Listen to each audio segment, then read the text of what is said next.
2024년 3분기 전국 지가가 0.59% 상승하며 전분기 0.55%보다 상승폭이 소폭 확대됐습니다.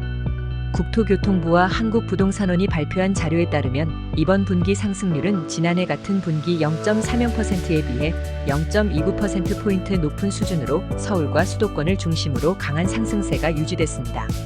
특히 수도권의 상승률은 0.75%로 지방권 상승률 0.31%를 크게 웃돌았으며 상승 상위 10개 지역 중 9곳이 수도권에 집중됐습니다.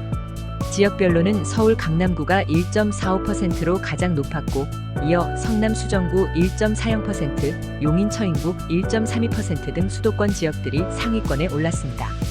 인구 감소 지역으로 분류된 89개 시군구는 평균지가 상승률이 0.24%에 그쳐 비대상 지역의 0.62%보다 현저히 낮았습니다. 9월 한 달 동안 전국지가 변동률은 0.19%로 나타나 8월 0.20%보다 소폭 감소했습니다. 이는 올해 7월부터 9월까지 2달 연속 상승폭이 줄어든 것으로 정부는 금리 인상과 경기 둔화 우려가 일부 영향을 미친 것으로 보고 있습니다. 최근 19개월 연속지가 상승세가 이어졌지만 이 같은 요인들로 인해 토지거래 수요가 다소 둔화된 양상을 보이고 있습니다. 용도별로는 상업지역의 지가가 0.68%로 가장 크게 상승했고 공업지역이 0.66%로 뒤를 이으며 전체 상승세를 견인했습니다. 주거지역도 0.64% 상승했지만 상대적으로 낮은 폭을 기록했습니다. 녹지지역은 0.52%, 보전관리지역은 0.28%로 다른 지역에 비해 낮은 상승률을 나타냈으며 자연환경 보전지역의 경우 0.15%로 상승폭이 가장 낮았습니다. 이용 상황별로는 상업용과 공업용 토지가 각각 0.66%로 가장 많이 올랐으며 주거용 토지도 0.59% 상승했습니다.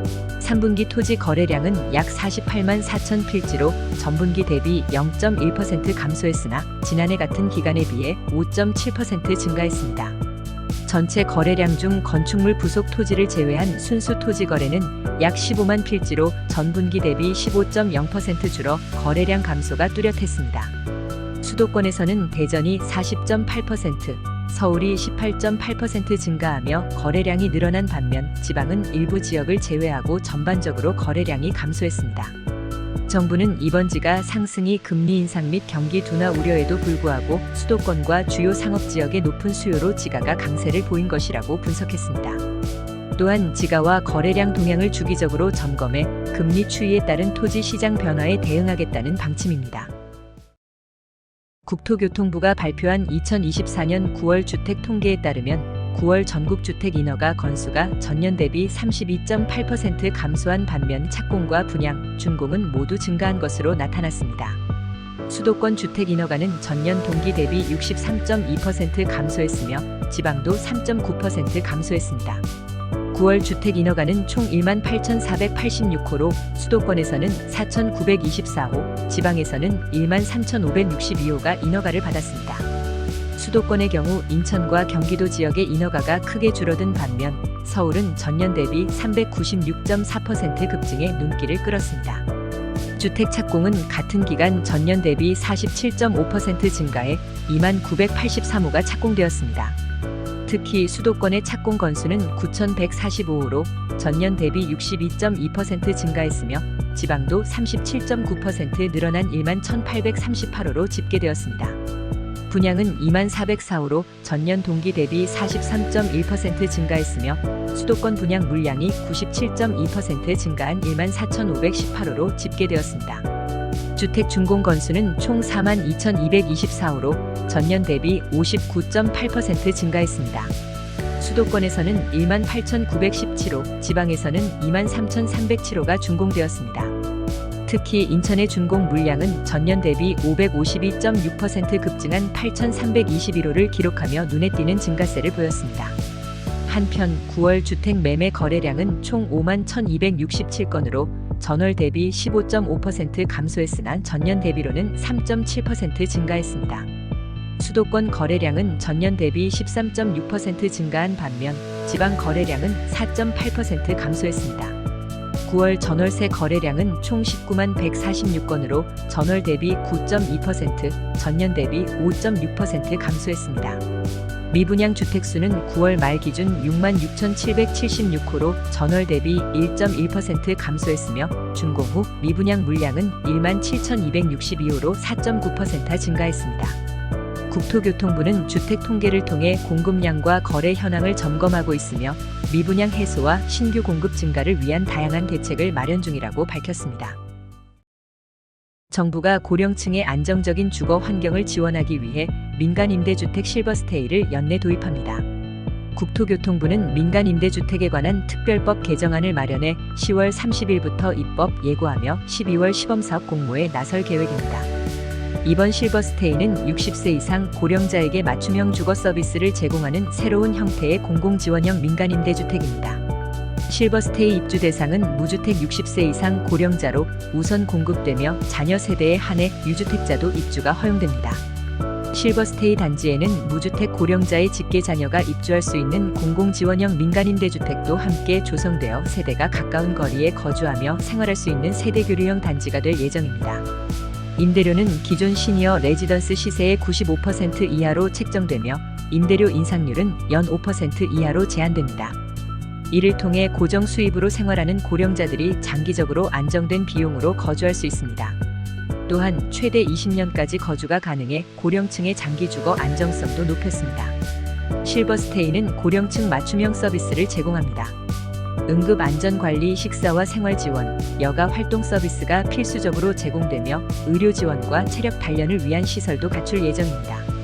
아울러 민간 사업자는 수요에 따라 사우나, 수영장 등 추가 시설과 맞춤형 서비스를 제공할 수 있어 고령층의 다양한 생활 요구를 반영한 생활 환경이 조성될 전망입니다. 국토교통부는 이번 개정안을 통해 실버스테이가 초고령 사회에 대비한 고령자 주거 모델로 자리잡고 고령층의 주거 불안을 덜어줄 것으로 기대하고 있습니다. 개정안에 대한 구체적 내용은 국토교통부 누리집에서 확인할 수 있으며 입법 예고 기간 동안 우편이나 인터넷으로 의견을 제출할 수 있습니다.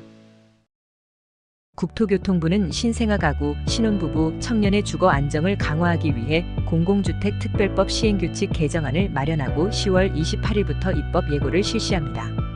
이번 개정안은 신생아 가구의 공공임대주택 최우선 공급, 세대원 수별 면적 기준 폐지, 행복주택 최대 거주기간 연장을 포함해 취약계층이 보다 안정된 주거 환경을 누릴 수 있도록 설계됐습니다.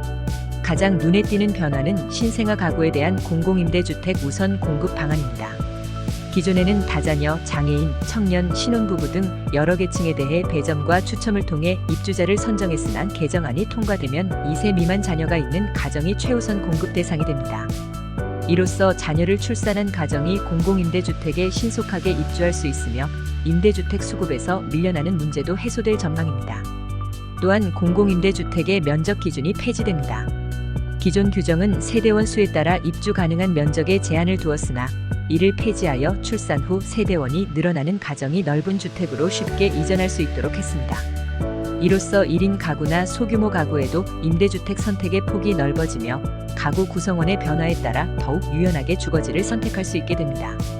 행복주택의 최대 거주기간도 연장됩니다.